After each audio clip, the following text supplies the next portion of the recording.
মানুষের পারিবারিক, সামাজিক, রাষ্ট্রীয় সকল বেষ্টনীতে নারীরা ঘরে বাইরে কিভাবে ভূমিকা রেখে যাচ্ছে।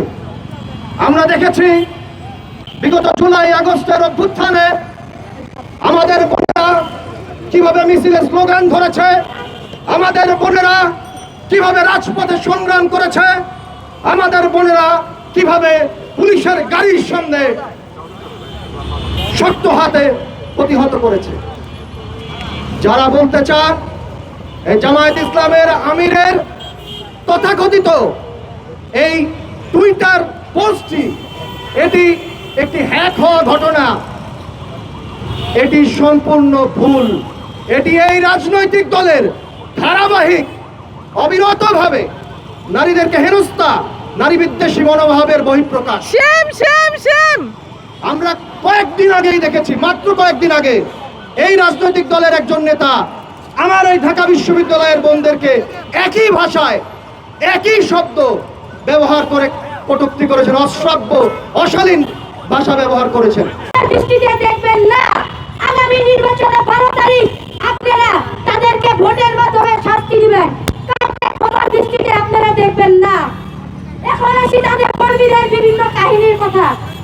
আপনারা বিভিন্ন বিশ্ববিদ্যালয়ের ভিত্তিক যে রাজনীতি হয় সেগুলোর মধ্যে আপনারা দেখতে পারবেন তাদের যে কর্মীগুলো আছে তারা কিভাবে মেয়েদের অপমান করে। তারা আমাদের সম্মুখের সামনে মা বোনদের দাঁড়িয়ে করিয়ে বিভিন্ন অজস্র বৃষ্টি ভাষায় মেয়েদের জনগণে বৃষ্টি ভাষায় গালিগালাজ করে তারা বলে ছিঁড়ে ফেলবে। এই লোকগুলো কিভাবে মেয়েদেরকে সম্মান করে এই দেশে নারী মমতা বাস্তবায়ন করবে, নারীদেরকে সম্মান দিবে? আপনারা কি বলতে পারবেন? পারেন না। তাদের বিভিন্ন নেতা কর্মী বিশ্ববিদ্যালয়ের মেয়েদেরকে বিভিন্নভাবে বুলিং করে, সেটা অনলাইনের মাধ্যমে, সরাসরিভাবে এবং গুপ্তভাবে।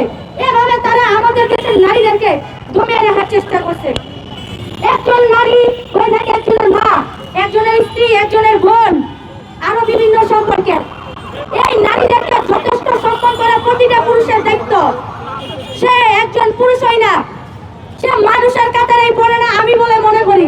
তারপরে তো সে পুরুষ হবে, তার ঘরেও তো বউ আছে, তার স্ত্রী সেও তো কোন একটা কর্মসংস্থানের অংশীদার, তাই না? তার পরিবারের আত্মীয় স্বজন সেও তো কোনো